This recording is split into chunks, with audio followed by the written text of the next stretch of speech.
Absolutely, absolutely.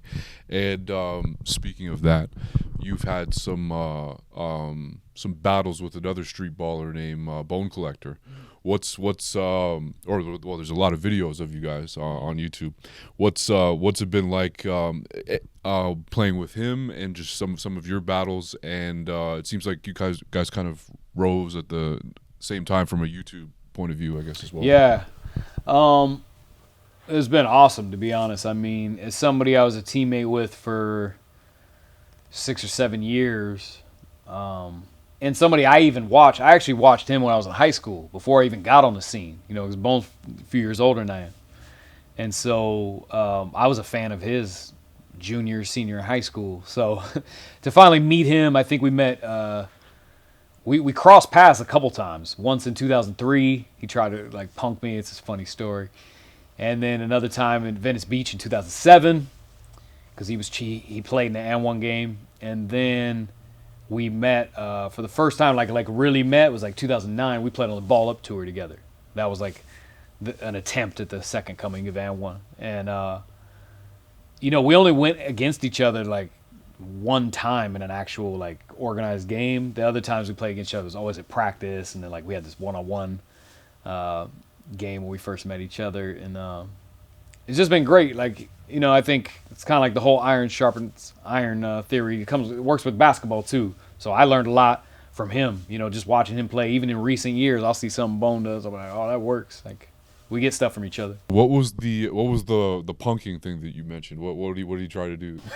Oh, so in 2003, we were at Madison Square Garden, and I was, trying out for the And1 team, and I had kind of like went through the whole summer, and so he probably saw like little clips on the TV show. And at the time, he didn't like And1 because he played at Rucker, so he was looking at And1 as like the commercial version of street ball.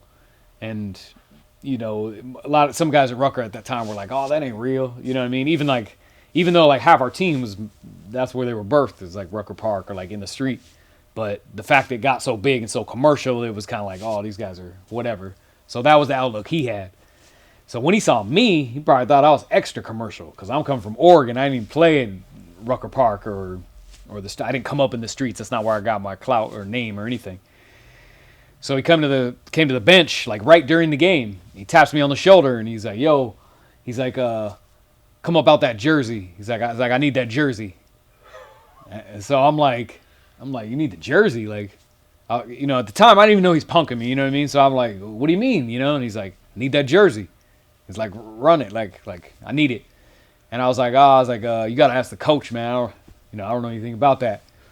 So that's how I responded. That was my 18-year-old response. You know what I mean? Not really knowing what was going on because I wasn't as socially aware at the time. But so that was our first encounter, and I recognized him. I wanted to be respectful too, even though not knowing he was being disrespectful. So then we crossed paths again, 2007. And he had tried out, he just played in an And1 game. What they did was, in 2007, the format changed a little bit. It was like all the guys that had kind of tried out in every city, they flew to Cali and played a game at Venice Beach versus the Drew League All-Stars.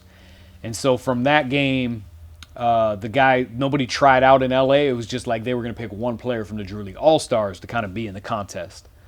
And he obviously was the MVP of the game, but the word going around was that he didn't want to play because at the time he was kind of like trying to make the NBA, and they wanted this big dude, this dude named Doug Thomas, he was also really good, but didn't shine as much as Bone did. So me and Escalade were talking. We're like, that doesn't make sense. Like, why would he not want to be on and get a contract? So we go talk to him, and so I was like, "What's up, Bone?" And he's like, "Hey, what's going on?" We had spoken for 4 or 5 years, and I was like, "You're not trying to get down? Like, what's up?" I said, "All you got to do is play tomorrow, which is like the finalist game, and the MVP of that game is getting signed. So all you got to do is really like do your thing one game. The LA people have an advantage." You know what I mean? I was like, "That's it. You might get signed for $300-400 grand because the last 2 years of that one, we had big contracts." So he said, he goes, "I need $475 after taxes." And so I was like, "Dang!" Like, all right, well, you're probably not gonna get $475 with your taxes. I said, if that's if that's what you're used to making or whatever. And I think he was just fronting at the time because he was kind of trying to big time the situations, like, don't act like I don't got it good at how I'm living too. You know what I mean? And he still was popular. So anyway, he didn't end up coming to the game the next day, and they picked that dunker dude or whatever. But I didn't cross paths with him again until 2009 when Ball Up was kind of formed. It was like our first practice downtown LA.